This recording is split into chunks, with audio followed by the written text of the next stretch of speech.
Be be دائیں ہاتھ سے تسبیح نہیں کرتی تھی، بی بی دائیں ہاتھ سے تسبیح نہیں کرتی تھی۔ میں جملے بھی پڑھ رہا ہوں اور مجمع کو بھی دیکھ رہا ہوں، جو نہیں رو سکا جناب زہرا اسے معاف کر دینا، اس کے سمجھنے میں غلطی نہیں ہے، میرے پہنچانے میں غلطی ہو گئی ہے۔ میں نے جملہ کا بابے کے 3 دن کے بعد تنویر بی بی دائیں ہاتھ سے تسبیح نہیں کرتی تھی۔ مجھے اس ممبر کی عزت کی قسم ہے، مجھے عباس کی علم کی قسم ہے، میں 14 کی کچہری میں کھڑا ہو کے جملہ پڑھنے لگا ہوں، تمہارے ڈر سے ممبر پہ ذاکرین پڑھتے ہیں کہ بی بی دائیں ہاتھ سے تسبیح اس لیے نہیں پڑھتی تھی کہ بی بی کا دائیں ہاتھ پہلو پہ تھا، یہ محمد کی نمازی بیٹی تھی، یہ اپنی ایک تکلیف کی وجہ سے اپنے ہاتھ کو تسبیح سے محروم نہیں کر سکتی تھی۔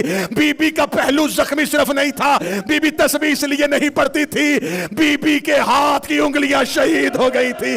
محمد کی بیٹی کا ہاتھ تسبیح پڑھنے کے قابل نہیں تھا، تسبیح کے قابل نہیں تھا۔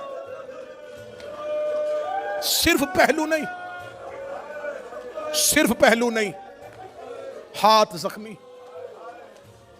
تہران کے بہت مشہور روزہ خان خطیب عالم دین استاد حسین انصاریان مرکزی خطیب تھے ایران کے، ان کو سننے کے لیے جم غفیر آتا تھا۔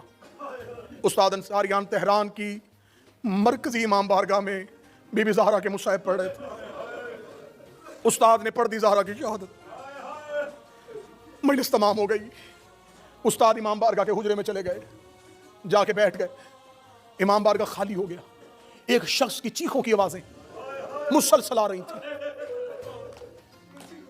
استاد نے مجلس کے کافی دیر بعد جب مسلسل گریے کی آواز سنی تو انہوں نے امام بارگاہ کے منتظمین سے کہا کون شخص ہے جو ابھی تک رو رہا ہے؟ کہنے لگے استاد کئی بار گئے ہیں، ایک بوڑھا ہے جو بیٹھا ہے امام بارگاہ میں، اس کی چیخیں ختم نہیں ہو رہی۔ استاد نے کہا مجھے اس کے پاس لے کے جاؤ۔ استاد انصاریان اپنی جگہ سے اٹھے، اس بزرگ کے پاس آئے، زمین پہ بیٹھے، سینے سے لگایا، بی بی زہرا کا پرسہ دیا، بی بی فاطمہ کی تعزیت کی، کرنے کے بعد ماتھا چوم کے کہنے لگے مجھے بتا سکتا ہے کون سا ایسا جملہ ہے جو تجھے ابھی تک رلا رہا ہے؟ اس نے چیخیں مارتے ہوئے استاد کی طرف دیکھا، اس نے کہا میں نے زندگی میں پہلی بار زہرا کی شہادت سنی ہے۔ استاد انہیں ممبر پہ جملہ پڑھ دیا ہے کہ فاطمہ کی پسلیاں شہید ہو گئی تھی۔ استاد نے کہا ہاں میں نے جملہ پڑھا ہے۔ کہنے لگا میں پیشے کے اعتبار سے ڈاکٹر ہوں، میں ہڈیوں کے مرض کا علاج کرتا ہوں، مجھے قرآن کی قسم ہے کسی کی ایک پسلی ٹوٹ جائے اسے سانس لیتے بھی تکلیف ہوتی ہے، اللہ جانے اتنے دن محمد کی بیٹی کس حال میں زندہ